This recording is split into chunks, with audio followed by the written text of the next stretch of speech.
Amém, glória a Deus. A paz do Senhor, queridas. Que bom estar com vocês. Glória a Deus, que coisa boa. O Senhor tem o jeito dele de fazer as coisas, né? E tudo que o Senhor faz é bom, perfeito e agradável. A gente pode não entender de imediato, mas Ele não perde o controle de absolutamente nada. Você pode virar para sua irmã e falar assim: Ele não perde o controle de absolutamente nada. O Senhor é poderoso, não é, gente? Pois é, e aprove o Senhor, então, que eu estivesse com vocês com a palavra. E é tão interessante como Deus faz as coisas, porque Ele colocou uma palavra no meu coração sobre como tudo deve começar. Com oração. Às vezes a gente pensa: não, Senhor, o que o Senhor vai fazer? O que o Senhor quer fazer? Confia, deixa Ele fazer do jeito dele, que é melhor do que o nosso jeito. Nós estamos vivendo dias desafiadores, sim ou não? Sim. Gente, é impressionante, a gente está vendo coisas que a gente não pensou que ia ver. A gente está ouvindo coisas que a gente pensou que não ia ouvir. Nas profecias bíblicas há um relato de que todas as nações se voltariam contra Israel. E eu pensava, muitas vezes, indo ali naquela terra, conhecendo aquela gente de perto, conhecendo como eles são zelosos, amorosos, conhecendo como eles são solidários. E não de ouvir falar, de ver, de presenciar. Eu comecei a pensar: como Deus, como é que essa profecia vai se cumprir? Não apenas por causa desse povo como ele é, mas por causa daquilo que aconteceu na nossa história recente. Quando a gente vai nos campos de concentração, na Alemanha, existem muros escritos: nunca mais. Nunca mais o mundo vai permitir uma barbárie, um genocídio que foi feito contra o povo de Israel no Holocausto. Eu nunca pensei que eu fosse ver pessoas se levantando contra Israel nessa geração. E a gente está vendo isso. A gente está vendo coisas sendo chamadas de certas que são erradas. E coisas que são erradas sendo tratadas como certas. A gente está vendo as coisas de ponta cabeça.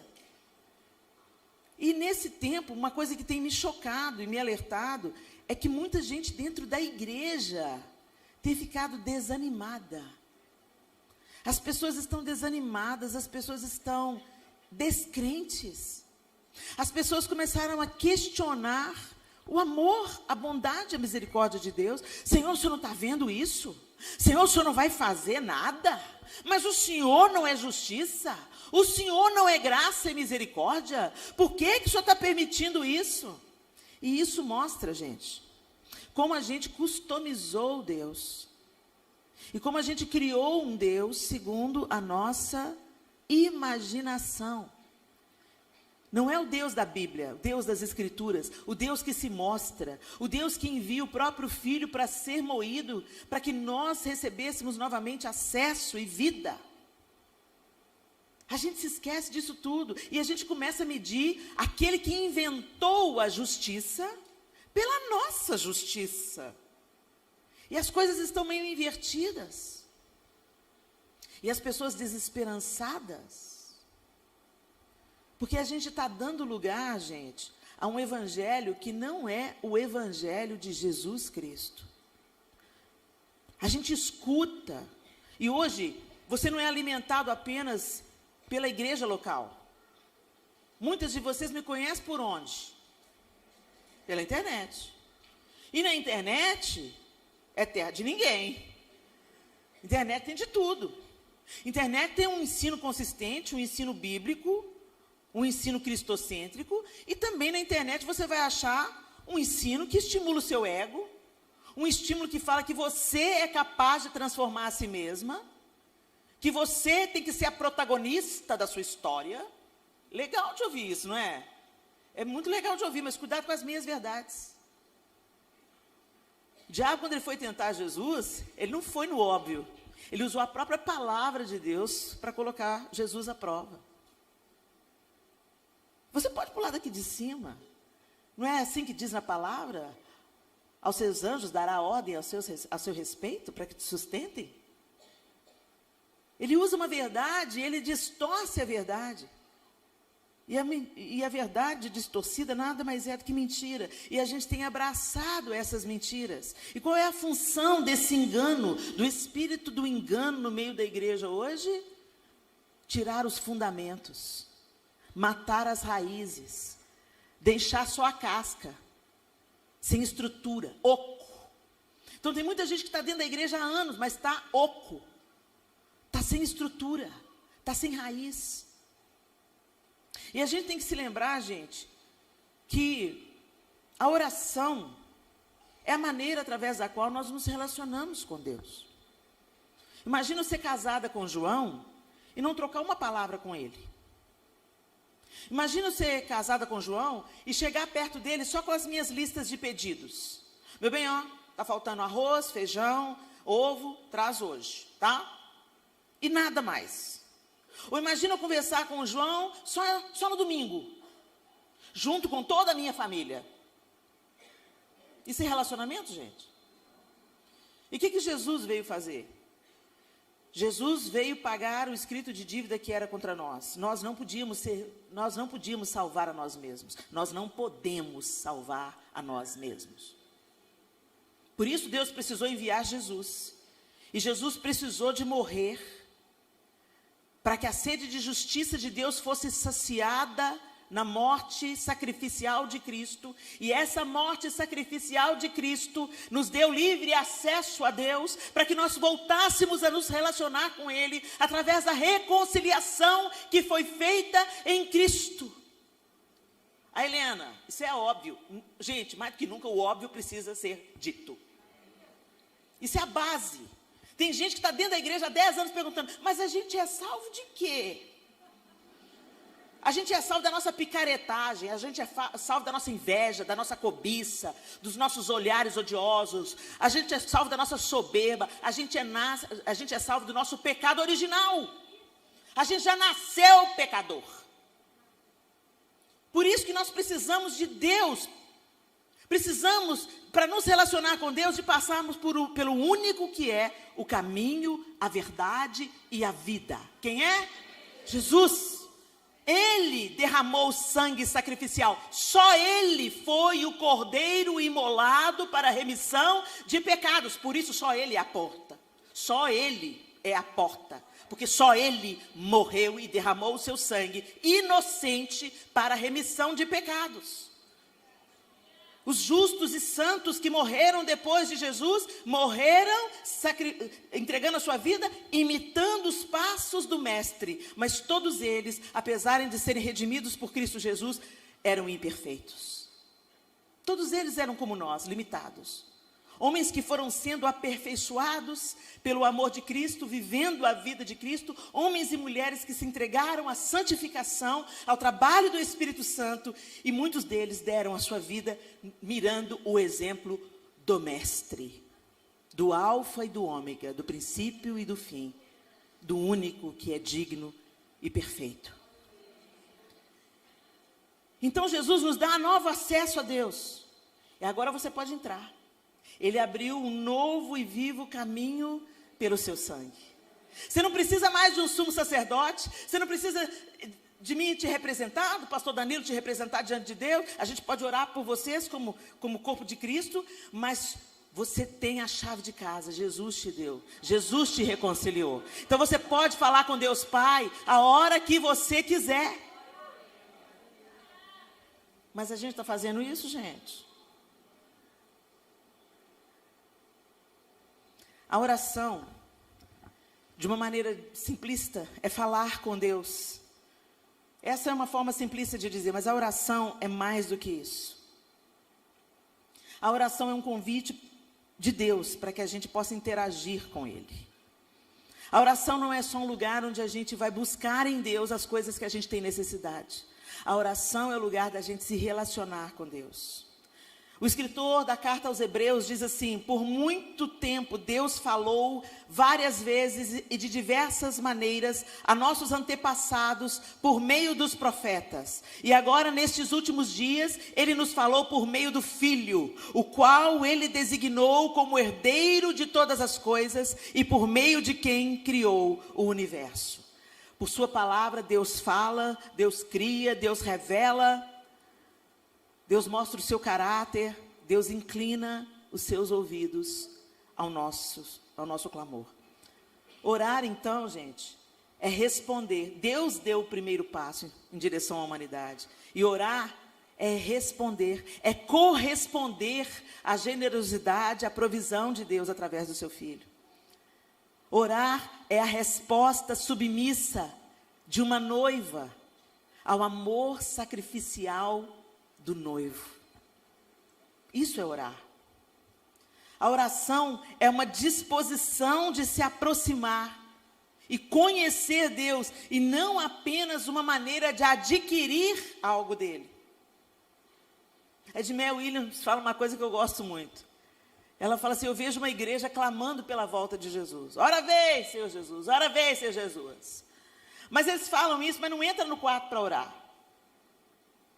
Então, isso não é desejo pela presença do noivo. Isso não é saudade do noivo. Isso não é querer estar com Jesus. A gente quer ser tirado da terra porque está ruim. O mundo está difícil, é guerra, é instabilidade econômica. Vai ser, vai fazer, vai acontecer, vai ter perseguição. Meu Deus do céu. E aí, agora que vai ser? Ora vem, Senhor Jesus. Ela falou assim: isso não é amor, isso é golpe do baú. E é literalmente, né, gente? Quando uma noiva quer casar por aquilo que o noivo pode oferecer para ela, é golpe do baú. Mas o Senhor quer que a gente se aprofunde no relacionamento com Ele através da oração. Então, a oração não é só uma maneira de você bater o cartão, gente. É mais do que isso. É a maneira de você desenvolver o seu relacionamento com aquele que você diz que ama. Abra sua Bíblia comigo em Mateus, capítulo 6. E nós vamos ler a partir do verso 5. Eu vou usar a nova versão transformadora, a NVT. Mateus 6, a partir do verso 5, a palavra de Deus diz assim: quando vocês orarem, quem está falando, gente? Jesus. Jesus está ensinando aos seus discípulos. Quando vocês orarem. Ele não está falando se. Se vocês orarem, vocês vão orar assim, não, quando? Ou seja, é pressuposto que você ore. Não tem como se relacionar comigo se você não ora. Não tem como chegar até Deus se você não ora. Quando você orar, porque vai acontecer, tem que acontecer. Quando você orar, como é que você vai orar? Não sejam como os hipócritas, que gostam de orar em público nas sinagogas e nas esquinas, onde todos possam vê-los. Eu lhes digo a verdade, eles não receberão outra recompensa além dessa. Mas quando orarem, cada um vá para seu quarto, feche a porta e ore a seu pai em segredo. Então seu pai, que observa em segredo, os recompensará. Ao orar, não repitam frases vazias sem parar, como fazem os gentios. Eles acham que se repetirem as palavras várias vezes, suas orações serão respondidas. Não sejam como eles, pois seu pai sabe exatamente do que vocês precisam, antes mesmo de pedirem. Portanto, orem da seguinte forma: Pai nosso que estás no céu, santificado seja o teu nome. Venha o teu reino. Seja feita a tua vontade, assim na terra como no céu. Dá-nos hoje o pão para este dia. E perdoa nossas dívidas, assim como perdoamos os nossos devedores. E não nos deixes cair em tentação, mas livra-nos do mal. Pois teu é o reino, o poder e a glória, para sempre. Amém. Quando a gente escuta esse ensino de Jesus, a gente vê claramente o que ele traz como premissa aqui. Não quero impressionar as pessoas, não vivam de casca, não vivam de aparência. Sejam de verdade. Para você ser de verdade, você tem que ser no íntimo, não no público. É muito fácil a gente ser uma bênção em público. A gente entra, eu já cansei de falar com vocês, todos esses anos de cura, vocês escutam eu batendo na mesma tecla. Sai da aparência. Porque é fácil a gente ser uma bênção na igreja. O nosso grande desafio é ser crente dentro de casa. É ser uma bênção dentro de casa, é ser crente na vida comum, é ser crente quando você está na sua universidade, na sua escola, no seu trabalho, é ser crente nas pequenas atitudes, é ser crente quando você está sozinho, você e o computador, é ser crente quando você está sozinho com a sua televisão, é ser crente com as coisas que você nutre na sua intimidade, com seu marido, é ser crente, gente. É ter uma vida que corresponda ao sacrifício que foi feito por você. Uma vida onde o Espírito Santo de Deus, de fé em fé, de glória em glória, está forjando Jesus em você. Isso é cristianismo. E ele começa falando, vocês não vão fazer como aqueles que oram em público.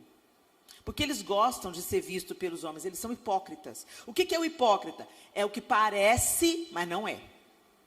Por fora você jura que, é uma pessoa de oração. Mas, e a gente mesmo, faz uma avaliação sincera, uma autoavaliação sincera. Você já notou quando você está orando no seu quarto, só você e Deus, ninguém está te ouvindo, como é que você ora? E quando você ora que você está em público? Com Deus lá, dependendo do dia, o ranho vai descendo, a meleca, o choro. Oh Deus, Senhor, o negócio está feio, Jesus, Senhor. Eu não tenho nem o que falar, Senhor, eu não estou nem conseguindo falar, eu estou com ódio, Jesus. Rasga o coração. Agora, você está na frente das pessoas, amantíssimo Deus.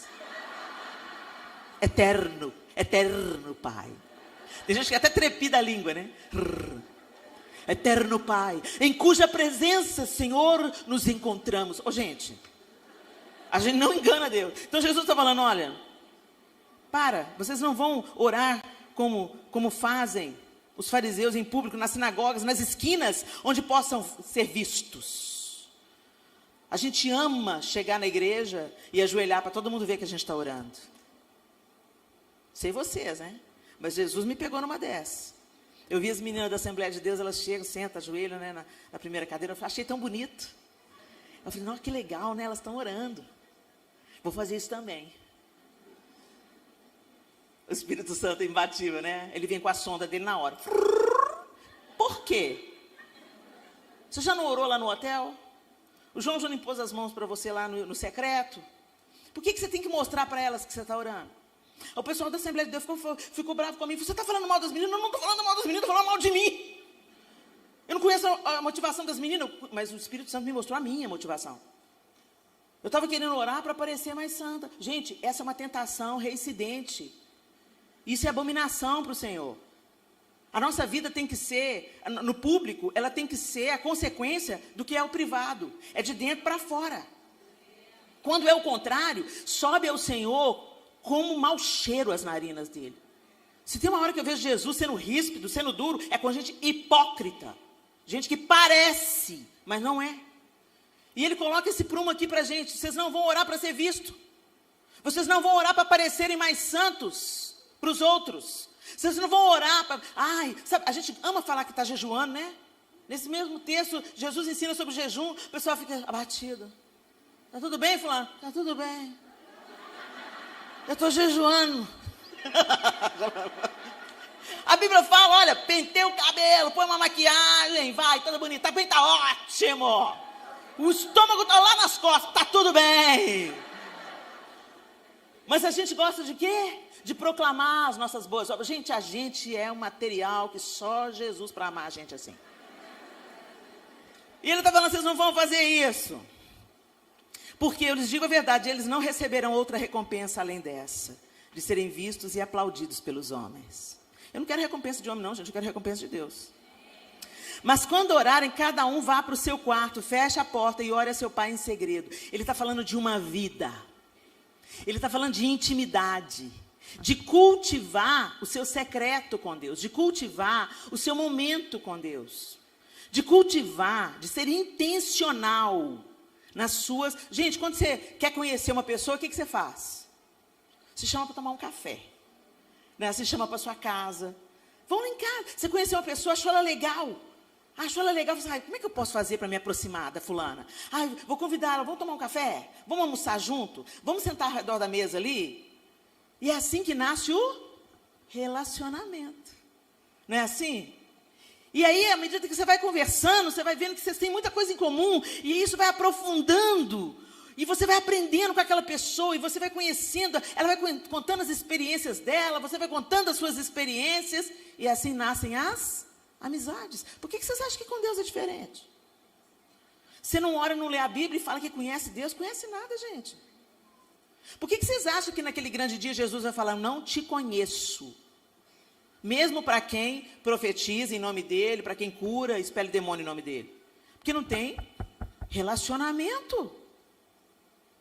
Então ele coloca esse prumo, ele coloca esse padrão. Vocês vão cultivar no privado, vai ser uma coisa verdadeira, de coração para coração, sem meias palavras, sem meias verdades, porque não dá para a gente esconder o nosso coração peludo de Deus, não, gente. Ele conhece as nossas faltas, Ele conhece os nossos limites, Ele conhece as nossas necessidades, e Ele tem prazer de ouvir a nossa sinceridade de coração. A Bíblia diz que o Senhor não despreza o quebrantado de coração.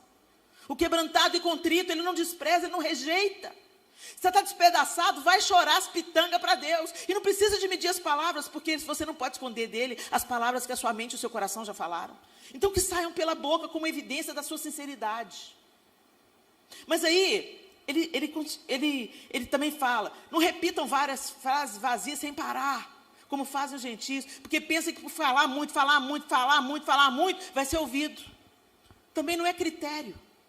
Mas aí ele coloca para a gente um padrão, uma ordem. E essa ordem, ela não fala de uma reza, porque a gente ora o Pai Nosso, gente, no automático. É uma reza. Reza é aquilo que você só repete igual um papagaio, sem entender e sem perceber as intenções por detrás de cada frase. E quando Jesus ensina, Ele está dizendo, Pai Nosso que estás no céu. Começa a oração aí. Pai Nosso que estás no céu. Sabe o que é isso? Para dar para a gente a perspectiva de que Deus é Pai. Nós somos filhos. Ele é grande, nós somos.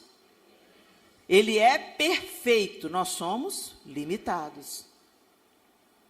E não só isso, é Pai Nosso. A gente vive hoje no evangelicalismo uma fé autocentrada. Até nas nossas canções. A gente que o Pai é meu. Deus tem um propósito para mim. Deus tem um sonho para mim. Deus tem um ministério para mim. Deus me ama. Oh, me ama. Ele me ama. Ama mesmo, é verdade. Mas Ele ensinou a orar ao Pai? Por quê? Porque não é só você não, bem. Ele está se comunicando com o corpo. A noiva. A noiva não é constituída de uma pessoa só. A noiva é um organismo vivo. A noiva é cada um de nós. Então olha para essa pessoa que está do seu lado. Deus te ama tanto quanto ama ela. Você não é mais amada não, meu amor. A gente tem que perder esse negócio, sabe? De uma fé autocentrada. É tudo sobre mim, meu umbigo. Ai, Deus me ama. Eu sou filhinha preferida de Deus. Não tem isso não, gente. O Pai é nosso. Se o cotovelo está sofrendo, o corpo inteiro padece. Se o dedinho está machucado, o corpo inteiro padece. E a gente precisa de ter a ideia clara que Deus se relaciona com a sua noiva, com a sua igreja, da qual nós somos parte pela graça e misericórdia de Deus.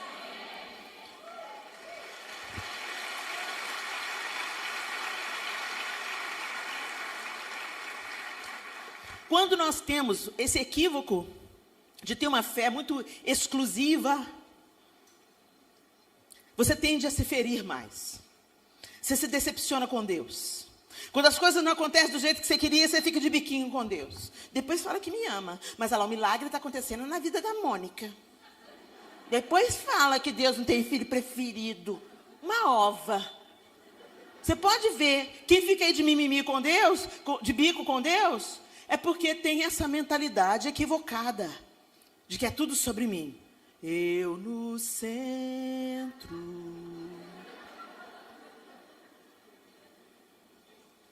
Pai nosso. A salvação é nossa. Jesus é o nosso Rei. Deus é o nosso Pai. Pai nosso que estás nos céus.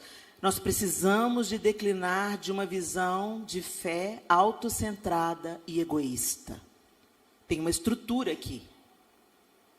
Santificado seja o teu nome. Mas Helena, Deus já é santo. Mas como que o nome dele pode se tornar ainda mais santo? Como que o nome dele pode ser ainda mais bendito? Pela vida dele em você.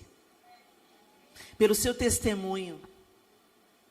Por aquilo que ele está trabalhando em você, forjando em você. Quando as pessoas veem você atravessando um problema difícil, permanecendo fiel e atravessando o vale, saindo do outro lado vitoriosa, as pessoas se inspiram.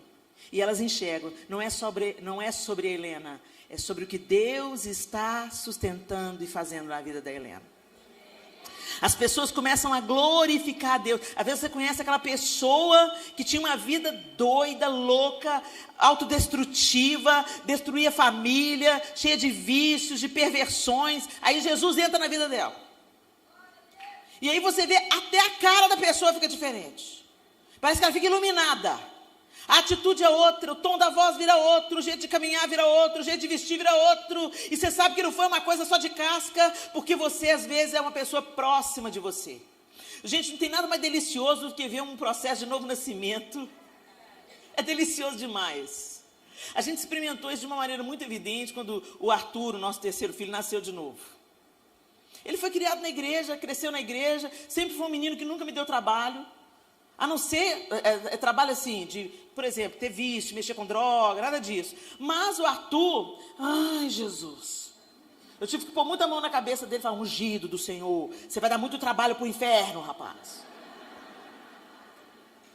E aí chegou um tempo que ele veio com uns papos esquisitos, de que não queria ir na igreja, porque a igreja, sabe aquelas papas? Só tem hipócrita, como no mundo não tivesse hipócrita, O mundo é tão bom, né? A igreja é só a igreja que é ruim. Né? Uns papos assim e tal. Mas aí Jesus entrou.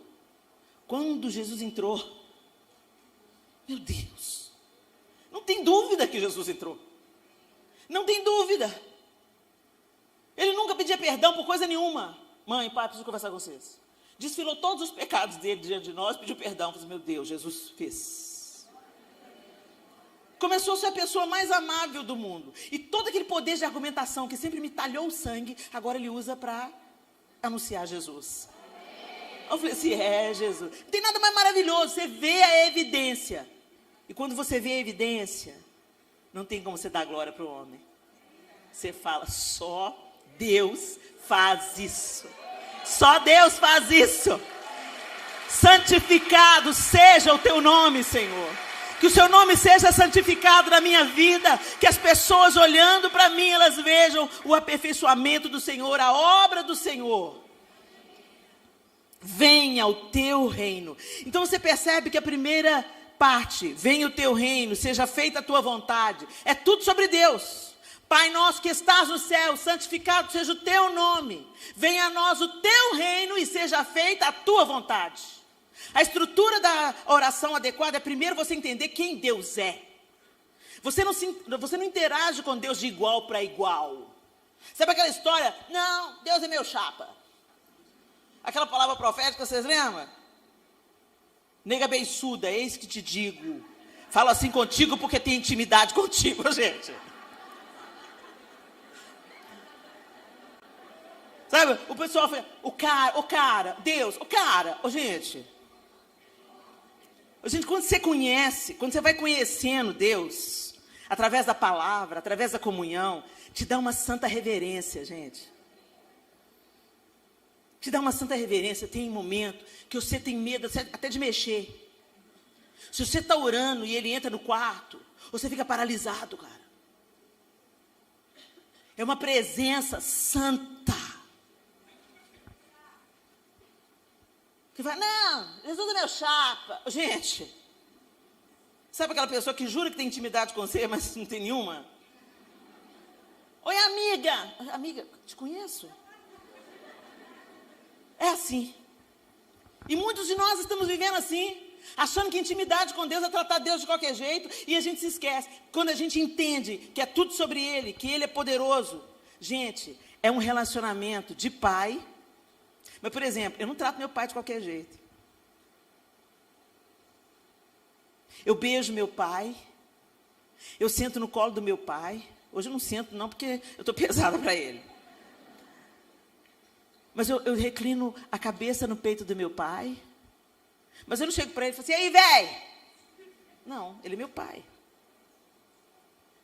E, deixa eu só abrir um parênteses aqui. Você que é filho de pais mais velhos. Eles não deixaram de ser pai porque estão mais velhos, não. Nós devemos honra aos nossos pais até o último fôlego de vida deles. Às vezes a gente pensa, trata os pais como eles estão envelhecendo e algumas limitações estão se impondo. E aí você fala, não vai não, pai! Eu me peguei, Deus puxou minha orelha. Minha mãe na pandemia saía sem máscara. Aí um dia o guarda parou ela, senhora, cadê a máscara? Ela sozinha na rua. Cadê a máscara? Você está sem máscara, senhora? Tô não, seu guarda, pera aí. Tá aqui. Amigo do peito. A máscara estava no sutiã. Mãe, misericórdia, mãe. A máscara não é para ficar no sutiã. Arleninha, eu não aguento, não. Eu vou caminhar às 5:30 da manhã por causa disso. Eu não encontro com ninguém me enche a paciência, ninguém me passa vírus, eu não passo vírus para ninguém, mas eu não aguento andar com aquele negócio que fica me dando dor no peito. Eu vou ficando sufocada. E aí eu fui toda folgadinha. A senhora não pode fazer isso definitivamente, mãe. A senhora tem que ter juízo. O Espírito Santo falou, quem é a mãe? A gente passa umas vergonhas, né, gente? Tem que calçar a cara e falar, oh, desculpa, mãe, desculpa. Eu aconselho, eu sugiro. Eu sugiro a senhora, mamãezinha. Nossos pais, eles podem estar velhos, mas eles são adultos. E deve ser muito duro ser mandado por um filho. Tipo, não, troquei suas fraldas. Você está querendo vir me dar ordem? Te aguentei na adolescência. Você vai querer me dar ordem? E às vezes a gente tem esse relacionamento com Deus, sabe? A gente quer dar ordem para Deus. Não se esqueça. A gente precisa de ter, não perder a visão de que Deus é todo poderoso e que você pode se achegar confiante na intimidade, no acesso que Jesus te deu, mas não perca a reverência. Não perca o padrão. Ele é um Deus santo. Se Ele se manifestar em toda a sua glória, a gente vira churrasco. Por isso que a gente vai ter que ter um corpo glorificado. Essa estrutura não dá conta. Se Deus se manifesta, a gente vai ler. Eu não sei se vocês leram aquele livro que foi lançado há muitos anos atrás, o Caçadores de Deus. Aquele livro me impactou muito, porque ele descreve uma experiência de um cara que estava buscando a manifestação de Deus, manifestação de Deus, manifestação de Deus.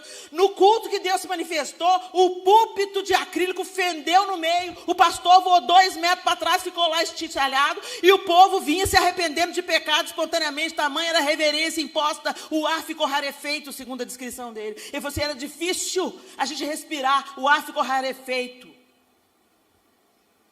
A gente fala, vem com o peso da tua glória. O Espírito Santo traduzindo. Vamos lá, vamos traduzir essa música. Porque se ele vem com o peso da glória dele, gente, a gente desintegra. Vocês viram alguma cena lá das cataratas do Iguaçu agora? Quem aí viu?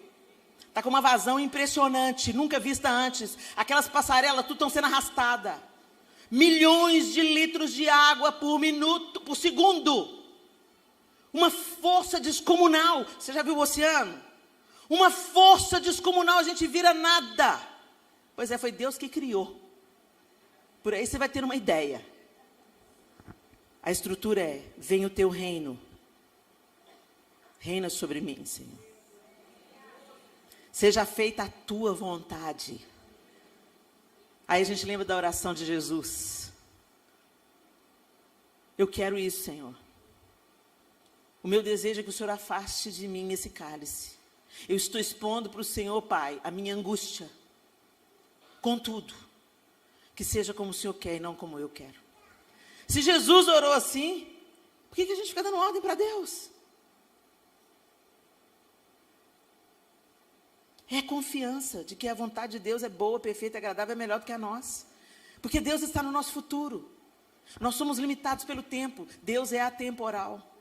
Deus não está preso no relógio, nem nas estações do ano. Ele tem a visão do todo, nós temos uma visão fragmentada. A segunda estrutura da oração do Pai Nosso: o pão nosso de cada dia nos dá hoje. Perdoa as nossas dívidas, assim como temos perdoado aos nossos devedores, e não nos deixes cair em tentação. Essa segunda parcela é de dependência, de confiança e de obediência. Quando você fala o pão nosso de cada dia, isso está falando de confiar na oração. Quando a gente ora, a gente tem que confiar que Deus está ouvindo. Quando a gente ora, a gente tem que confiar que a bondade de Deus se inclina sobre nós, ainda que Ele diga não.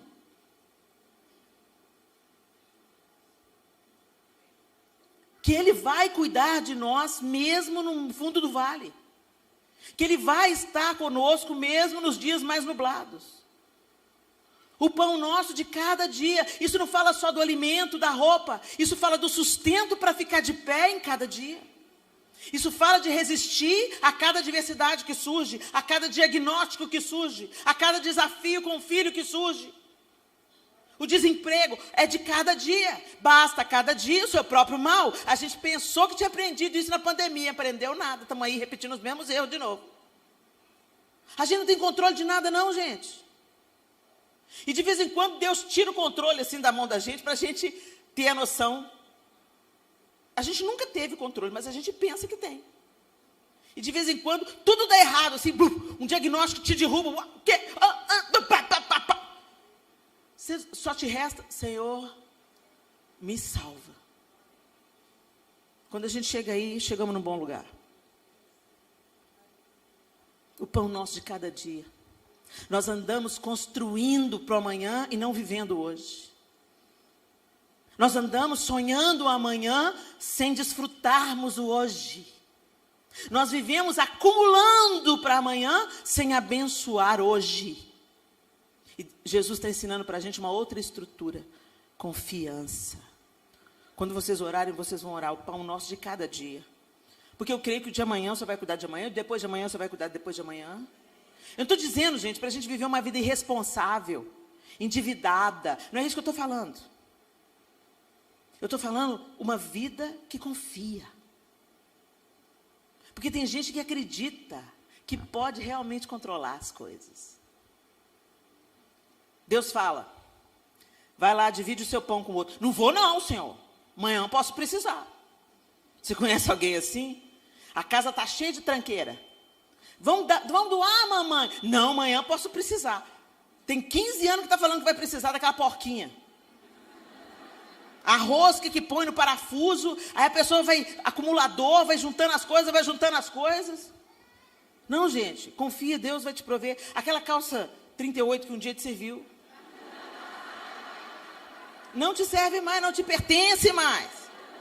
Doa, irmã. Helena, mas eu vou emagrecer. Quando você emagrecer, o pão nosso daquele dia Deus vai te dar.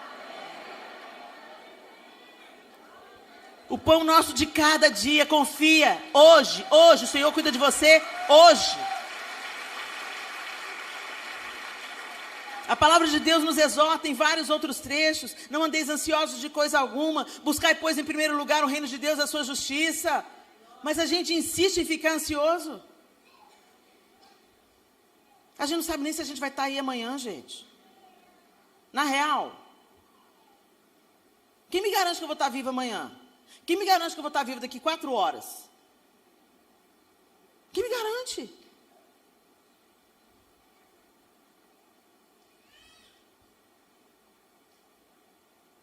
Perdoa as nossas dívidas, assim como perdoamos aos nossos devedores. Ou seja, se você está se achegando a Deus para fazer essa oração, parta do pressuposto que você está resolvido com o seu próximo. Que você não está com o rabo preso com ninguém. Que você não está com pendência com ninguém. É isso que Jesus está colocando aqui. Obediência. Confiança, obediência. Ele falou que é para a gente perdoar. Não é para quando você sentir vontade, não. Ao trazeres ao altar a tua oferta, ali te lembrares que alguém tem alguma coisa contra você, deixa a oferta, vai lá, conserta com seu irmão, depois vem e oferece a oferta. É pré-requisito. Antes de você adorar a Deus, conserta com seu irmão. Por isso que ele está dizendo, perdoa as nossas dívidas, porque nós temos pecados, nós falhamos, nós cometemos. Mesmo querendo acertar, a gente erra. Em pensamento, em palavras, em sentimentos, a gente erra. Perdoa, Senhor, nós precisamos de perdão de pecado. A gente esquece disso também. Antigamente a gente tinha oração coletiva de pecados, de perdão de pecados. Eu fui na igreja que o meu sobrinho agora é pastor auxiliar, uma igreja que está nascendo agora, uma graça igreja, uma bênção bíblica, cristocêntrica, uma lindeza. E é tão bom a gente ver quando um jovem, né, tem essa visão e tal. E eles têm uma prática que há muitos anos eu não via na igreja. Na liturgia do culto, uma confissão coletiva de arrependimento de pecados. Eu falei, gente, que coisa linda. Porque isso está previsto ali no Pai Nosso. Perdoa as nossas dívidas. A gente parou de pedir perdão pelo pecado. A gente peca todo dia. Gente, santificação é esse processo de tomar banho todo dia. Não é de ir acumulando pecados. Jesus já nos perdoou e já nos reconectou com Deus. Mas você parou de pecar por causa disso? Não. Então você precisa de rever o seu dia, de chegar diante de Deus e falar, Senhor, o que eu te ofendi hoje? Em que eu entristeci o teu espírito hoje? O Espírito Santo vai te lembrar. E você vai pedir, oh Deus, me perdoa. Briguei com uma menina há pouco, né, na internet.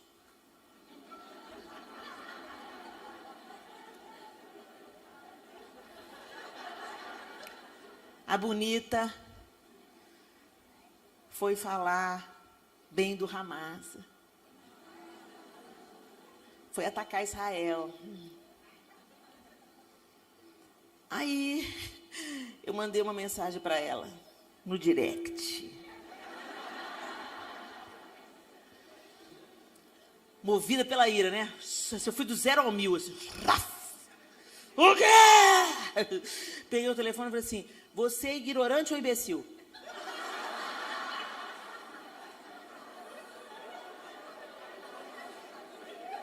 Feio, né? Feio. Aí ela me desacatou do lado de lá. Ignorante você, não sei o que, imbecil é você. Ah, esqueci mais um item. Mau caráter. Quando você pensa que você está livre de você, ao velho homem desgraçado aí batendo na sua porta de novo. Falei, o João arregalou o olho. Que isso? O que está acontecendo? Helena, quase que ele tomou o celular da minha mão.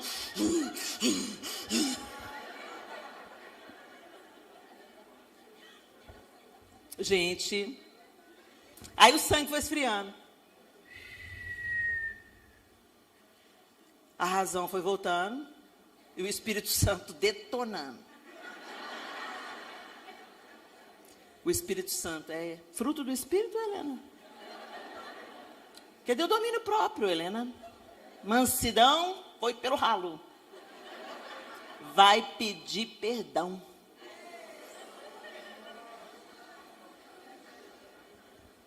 Gente, olha. Gente, deixa o Espírito Santo fazer a obra para você não passar vergonha. Porque se você insistir no erro, dar vazão para sua cara, e você está querendo viver diante de Deus, você vai passar vergonha. Aí fui lá, né? Não consegui, gente. O Espírito Santo não me dava sossego. A coisa foi ficando tão feia que eu estava no meio de um almoço com os pastores. Eu disse, gente, vocês me dão licença um pouquinho? Levantei, fui lá no canto do restaurante. Desbloqueei ela.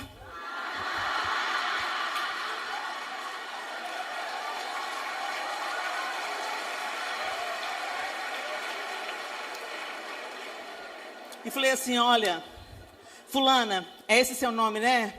Porque eu não sabia a pronúncia certa. Acredito que seja essa a pronúncia do seu nome. Eu quero te pedir perdão. Idiota fui eu, imbecil fui eu, de ter te tratado dessa maneira. Eu não tinha o direito de, mesmo tendo uma posição diferente da sua, te tratar do jeito que eu te tratei. Isso não representa o Deus a quem eu sirvo e amo. Eu te peço que você me perdoe, viu? Eu não te conheço, você não me conhece. Eu me senti atingida, eu amo demais aquele povo. Mas eu não tinha o direito de falar assim com você. Então, eu espero que você me perdoe. Eu fui uma tola me dirigindo a você dessa forma. E não quis mais saber a resposta.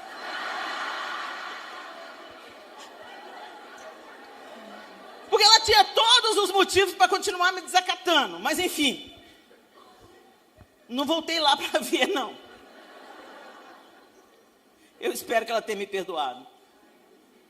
Mas, enfim, o que eu estou querendo dizer, gente, é que a obra do Espírito Santo em nós, ela está sendo feita. E a gente precisa se expor a essa obra todos os dias. E a gente precisa de reconhecer os nossos pecados diante de Deus. Está lá, está no modelo que Jesus deixou.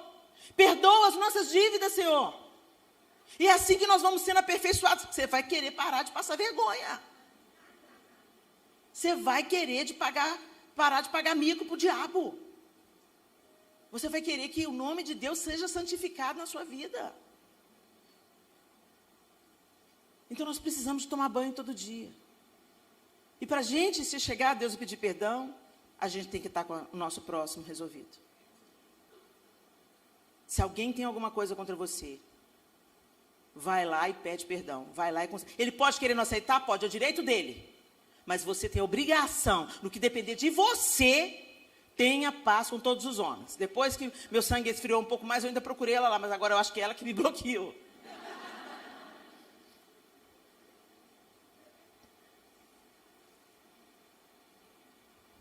Assim como temos perdoado aos nossos devedores.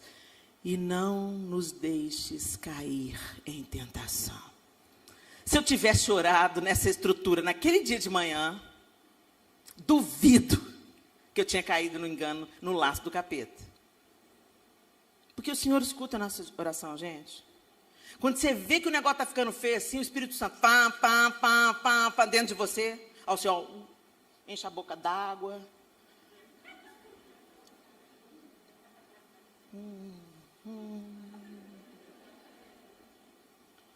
Ele vai te ajudando. Mas a gente tem que se expor. Essa segunda estrutura, confiança, obediência e dependência de Deus. E na conclusão da oração, pois teu é o reino, o poder e a glória para sempre. A oração começa com Deus no foco e termina com Deus no foco. Não é uma reza, é uma proposta de estrutura que organiza qualquer oração. Começa qualquer oração que você for fazer com Deus no seu foco. E termina a sua oração dando a Ele graças por quem Ele é, com Ele no foco. Teu é o reino, teu é o poder, tua é a glória. O Senhor sabe tudo, o Senhor é sábio, o Senhor é santo, o Senhor é bom e eu te agradeço. Todas as nossas orações devem ser permeadas por essa estrutura. E não uma estrutura egoísta. Não buscando apenas as benesses de Deus. A gente custa orar, e quando a gente ora, a gente ainda ora errado. Porque a gente vai a Deus só com as nossas listas, igual eu citei aqui o exemplo. Só com a nossa petição. E normalmente a nossa lista é para a nossa família, para a nossa igreja. My precious. Tudo meu, tudo meu, tudo meu. E o Senhor está ensinando para a gente que não é assim, não. Olha que interessante, no livro do John Piper, o livro do John Piper chama Quando Eu Não Desejo Deus. Ele diz assim, abre aspas, Não é errado querer as dádivas de Deus e pedi-las. No entanto, toda dádiva deve ser desejada essencialmente porque ela nos mostra mais de Deus e nos acrescenta mais dele. Assim, é secundária cada oração pela vida, pela saúde, pelo lar, pela família, pelo emprego e pelo ministério. O grande propósito da oração é pedir que em todas as suas dádivas e por meio delas, Deus seja a nossa alegria. Gente, quando nós começarmos a interagir com Deus, a nos relacionarmos com Deus, através de uma oração moderada pelo Pai Nosso, nós vamos entender, nessa interação com Deus, que quando Ele fala não, Ele está nos amando. Que mesmo quando você está no vale, Deus não te abandonou. Que mesmo quando o resultado da eleição não foi o que você esperou, Ele não perdeu o controle. Que mesmo quando a guerra explodiu, sem você entender com tanta violência, Deus é o único capaz de pegar a história da miséria humana e transformar em triunfo, em conversão, em uma oportunidade para Jesus se apresentar para um povo. É esse que é o Deus que a gente serve. Mas a gente customiza Deus. E Ele mais se parece com o gênio da lâmpada, com o Papai Noel. E as nossas orações são totalmente egoístas e autocentradas. E a gente ora pouco. E quando a gente vai para Deus, é só na hora do perrengue. É só na hora da luta, é só na hora da adversidade. Aí a gente faz campanha. Aí a gente dobra o joelho. Aí a gente jejua 21, 40, 70 dias. Aí a gente busca a bênção. A gente busca a cura. E Deus, muitas vezes, por misericórdia e graça, atende a nossa súplica, atende o nosso clamor, dá a nossa provisão. Mas a gente perdeu a oportunidade de viver um outro nível de relacionamento com Ele. De recebermos a porção de calma para atravessarmos os vales. De recebermos a porção de paz. Eu não abri isso, mas vou abrir com vocês hoje. As coisas acontecem aqui no Cura, hein, Mônica? O João, esse ano, enfrentou um câncer. Quando você pensa assim, gente, tem tanta coisa, Senhor. Quando você ora para o Senhor, Senhor, a esperança adiada, apodrece os ossos, Senhor. Ouve o meu clamor, Senhor. O Senhor sabe qual é a minha petição diante do Senhor. E quando você espera uma resposta, vem um diagnóstico.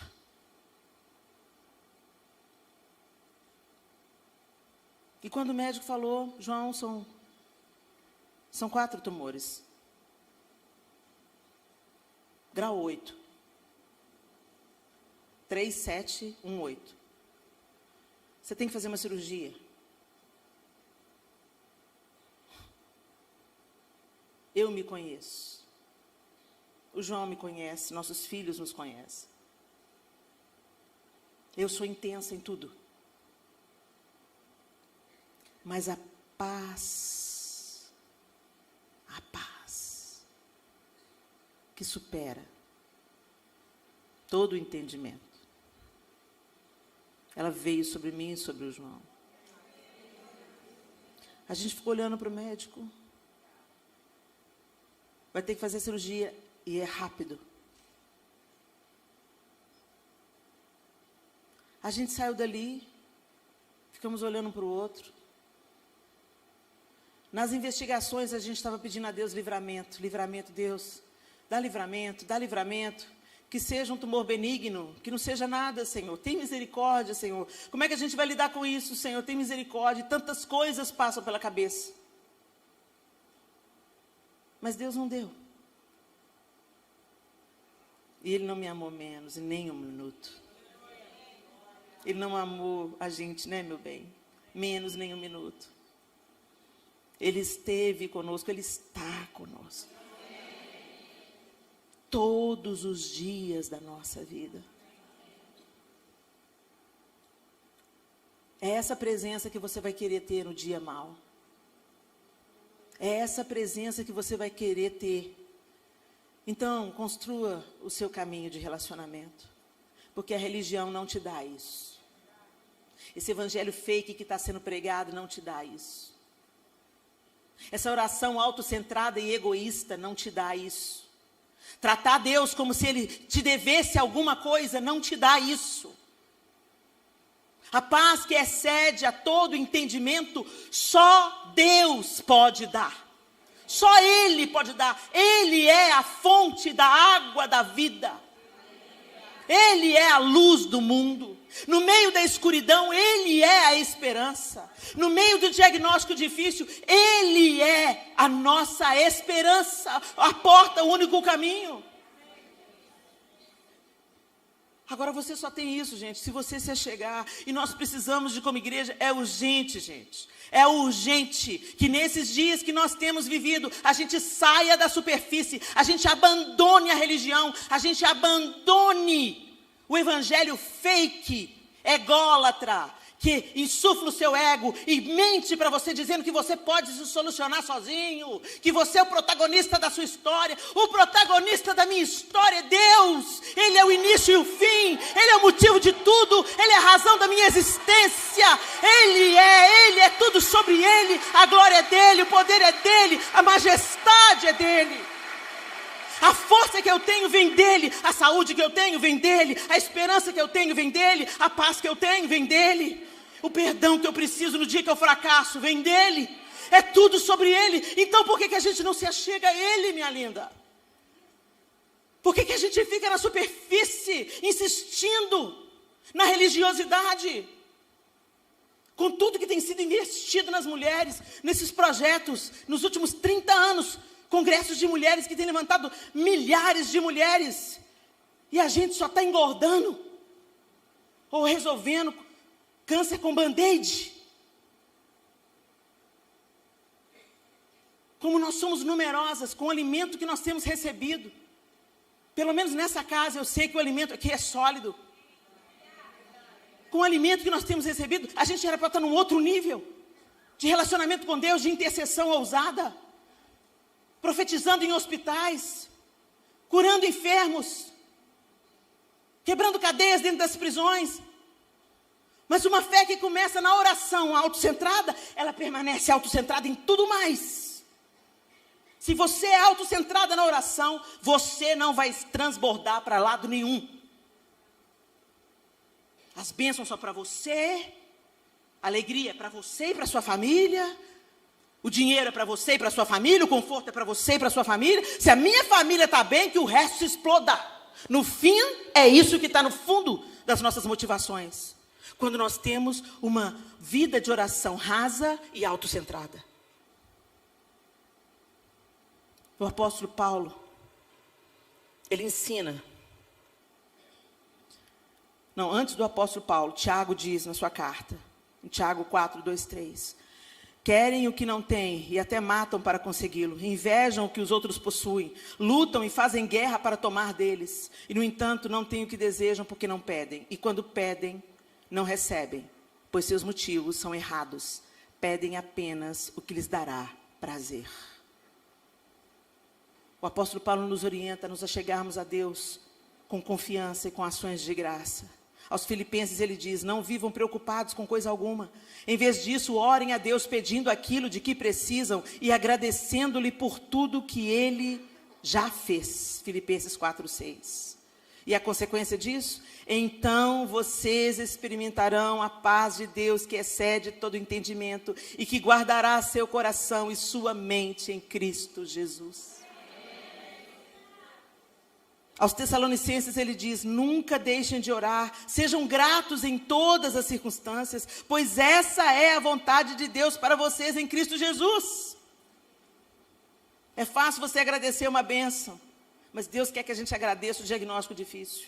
Senhor, nós não estamos entendendo nada, mas bendito seja o nome do Senhor, porque se o Senhor quer que a gente passe por isso, é o Senhor mesmo que vai sustentar a gente. Obrigada, porque a sua força está conosco, a sua paz está conosco, a provisão está conosco.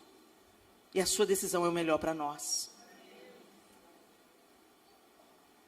Que em nome de Jesus, nossas orações entrem no lugar que elas precisam de entrar. Primeiro, que elas comecem a acontecer. Que você saia desse lugar de silêncio no seu relacionamento com Deus. Não há relacionamento em silêncio. Relacionamento é permeado por longas conversas, deliciosas conversas. Um dia eu virei para uma mãe e falei assim: nasceu seu bebê, você vai ter que orar pro resto da sua vida. Ela tomou um susto, parecia que eu estava jogando uma maldição nela. Ela: ai, pastora. Eu falei: mas você já não conversa com ele? Eu quero conversar com o João o resto da minha vida e na eternidade. Não deveria ser um peso, mas aí você vê como é que a gente tem um relacionamento com o coração. É algo que a gente vai lá pagar. É algo que a gente vai lá dar o check da religiosidade. Ah, tem que orar, né? Ah, vou orar. Não, gente, vou lá. Vou conversar com o meu amor. Vou ter uma conversa com ele. Vou abrir meu coração para ele, vou confessar meu pecado para ele. Vou buscar minha alegria nele, vou buscar minha esperança nele. Vou contar meus sonhos para ele. E vou dizer: coincide com os meus, Jesus. Me faz sonhar os seus sonhos, porque os seus ninguém pode frustrar. Eu quero sonhar os seus sonhos. É num relacionamento, gente. E o relacionamento profundo, intenso, prazeroso, leve.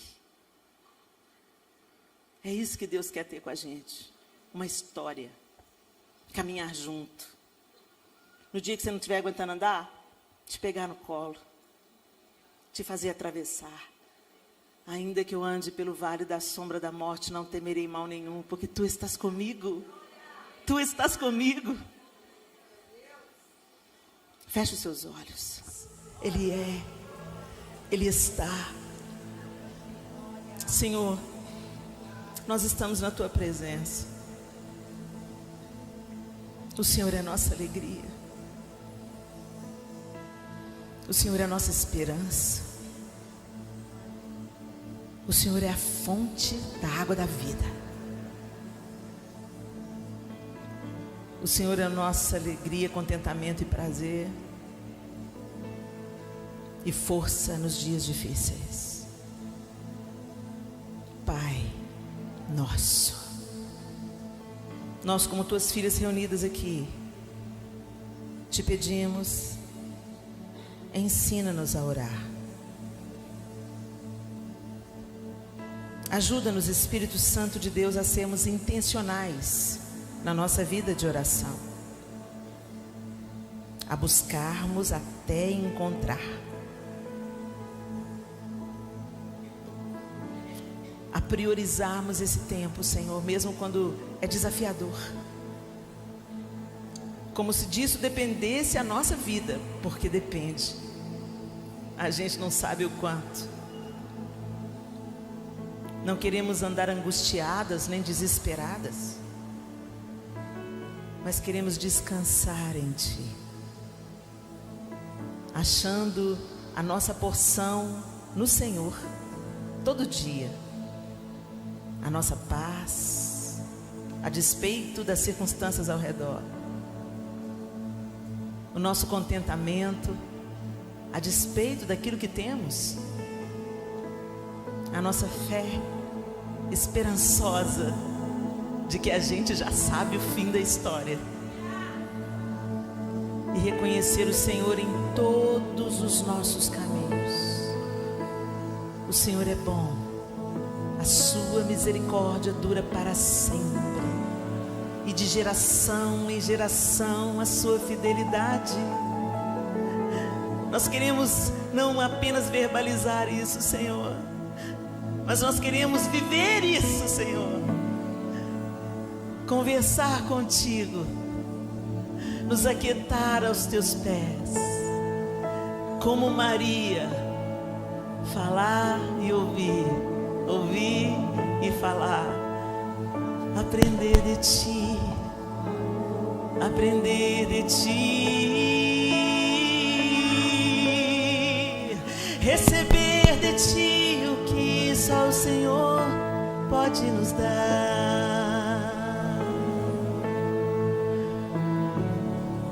Toma-nos pela tua mão, Senhor, e guia-nos no teu caminho, e ensina-nos crescer na nossa vida de comunhão contigo, que as nossas conversas se prolonguem, que a gente conheça a tua face amorosa e sejamos conhecidas do Senhor, que os nossos sonhos e projetos sejam totalmente depositados em tuas mãos, que a gente prove da tua fidelidade dia após dia.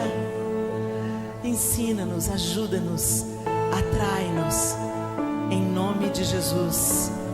Amém e amém. Deus abençoe vocês.